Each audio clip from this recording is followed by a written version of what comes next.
మంది అయిపోయారు ప్రభు. కానీ నీ కుమార్తెకి ఇచ్చిన భారాన్ని బట్టి నీకు వందనాలు స్తుతులు స్తోత్రములయ్యా. అయ్యా ప్రార్థనే కాదు నాయన, వచ్చిన వారందరికీ నాయన ఇస్తున్న నాయన ఆదిత్యాన్ని బట్టి నీకు వందనాలు స్తుతులు స్తోత్రములు నాయన. అయ్యా అబ్రహాము నాయన ఆదిత్యం ఇచ్చినప్పుడు అబ్రహామును ఆశీర్వదించిన దేవుడు నా తండ్రి నాయన, మరలా ఏడాది కాలానికి కుమారుడు పుడతాడని వాగ్దానం చేసిన దేవుడు నాయన. అయ్యా ఈ కుటుంబంలో మీరు అద్భుతాలు చేయమని వేడుకొనిచున్నానయ్యా. అయ్యా నా తండ్రి నా ప్రభువానికి వందనాలు. అయ్యా విక్టోరియా గారికి చక్కటి ఆయుసు ఆరోగ్యం దయచేయండి నాయన.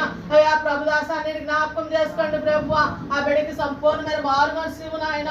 అయ్యా బిడ్డ స్థిరత్వం దయచేయండి నాయన, నీకు స్తోత్రాలు. ఆ బిడ్డను కూడా నీ కృపలో భద్రపరచుకోండి తండ్రి, నీకు వందనాలు. తన తోటి అన్నదమ్ములందరికీ నీ రక్షణ భాగ్యం దయచేయమని వేడుకొనిచున్నామయ్యా. ఏ ఒక్కరిని కూడా నువ్వు దాటిపోతున్నా తండ్రి నాయన. అలాగే జాసరికి ఒక శ్రేష్టమైన జీవనోపాధి దయచేయను నాయన. అయ్యా నీ కుమారుడు ఖాళీగా ఉండడం నీ చిత్తము కాదు నా తండ్రి నాయన. వాటిని మానక వీటిని చేయమని లేఖనాలు సెలవిస్తుండగా నా ప్రభు. అయ్యా నీ పనితో పాటు తనకు ఒక జీవనోపాధి కూడా ఉండాలి ప్రభు.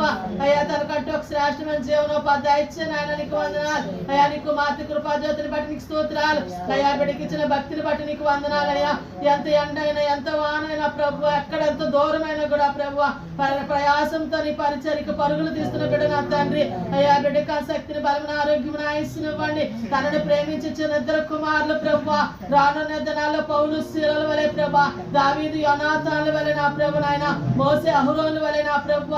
అయ్యా బిడ్డలిద్దరు నీ సేవా పరిచర్యలు వాడబడాలి నా తండ్రి నాయన. బాల్య దశలంత సృష్టికర్తల స్మరణకు తెచ్చుకుంటూ ప్రభు నీలో ఎదిగిన మొక్కల వలె ఉండడానికి సహాయం చేయండి అయ్యా. బిడ్డలిద్దరు కూడా ప్రభు చదువుల్లో స్కూల్ రాకపోకలు మీరు తోడై ఉంటున్నాయన.